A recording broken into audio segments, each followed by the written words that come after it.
पूजा करते समय उबासी क्यों आती है? हेलो फ्रेंड्स, अक्सर बहुत से लोगों को पूजा करते समय उबासी आने लगती है।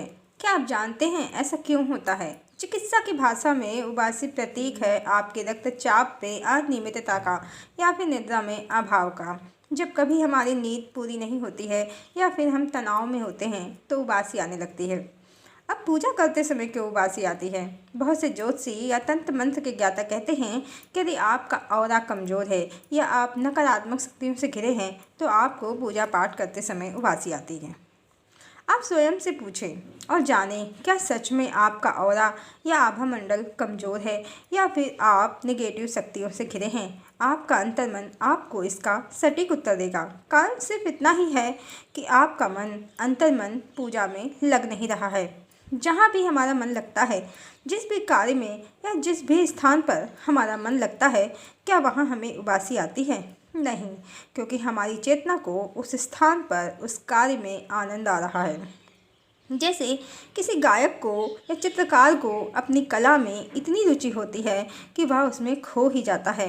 जैसे किसी साइंटिस्ट को अपनी रिसर्च में इतनी रुचि होती है कि वह उसमें खो ही जाता है।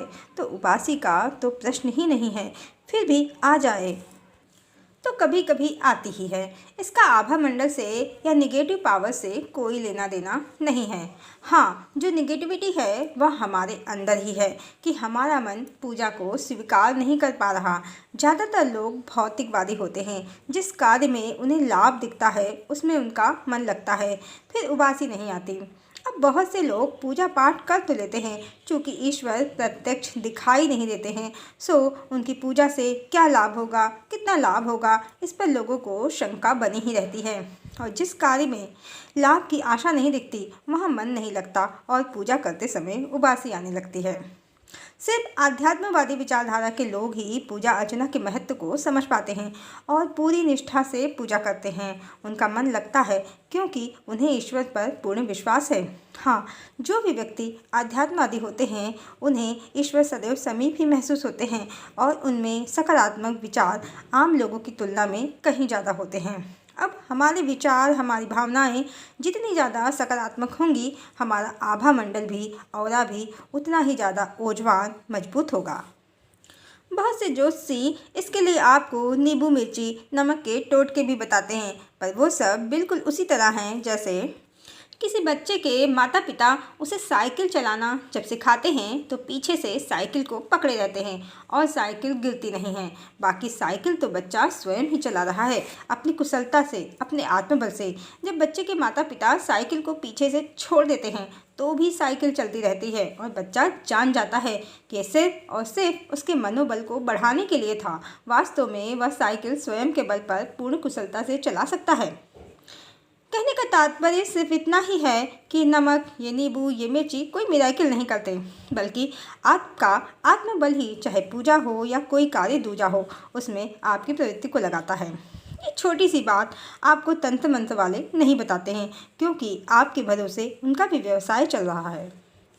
भूत प्रेत पिशाच बाधा का भी यही हल है, आपका आत्मबल। स्वयं सोचिए, जो मनुष्य जीते जी आपका कुछ न बिगाड़ सका, मरकर तो उस बेचारे को सिर्फ ज्ञानेंद्रियों का सहारा है, कर्मेंद्रियों का भी नहीं, वह आपको कैसे नुकसान पहुंचा सकता है? फिर भूत हो या इंसान, सभी ईश्वर के अधीन हैं। उस परम सत्ता से बड़ी कोई सत्ता नहीं और उसके संसार में सिर्फ और सिर्फ वह परम सत्ता ही स्वतंत्र है, बाकी सब उसके अधीन हैं। जीते जी हम और आप हमेशा अपने मन की नहीं कर पाते।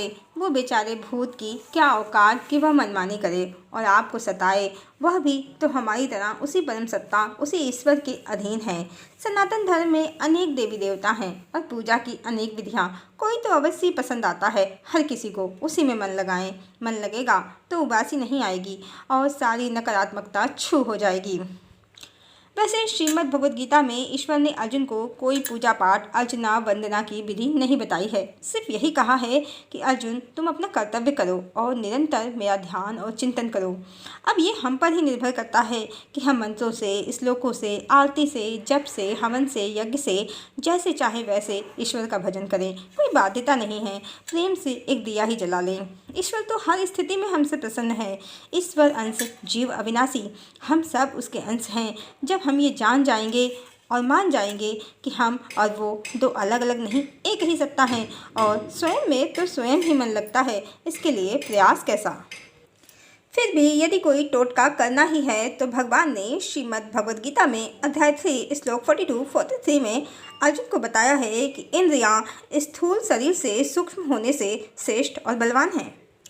इन इंद्रियों से भी बलवान मन है और मन से भी बलवान बुद्धि है और बुद्धि से भी बलवान आत्मा है। इस प्रकार बुद्धि से परे सूक्ष्म और बलवान अत्यंत श्रेष्ठ आत्मा को जानकर बुद्धि के द्वारा मन को वश में करके हे महाभाव, तू इस काम रूप दुर्जय शत्रु का नाश कर दे। तो देखा आपने, भगवान भी कह रहे हैं कि स्वयं को अपने आत्मबल को पहचानो और बुद्धि के द्वारा मन को वश में कर लो। जब मन वश में रहेगा तो कामनाएं हमारे उद्देश्य से हमें डिगा नहीं पाएंगी। हरिओम।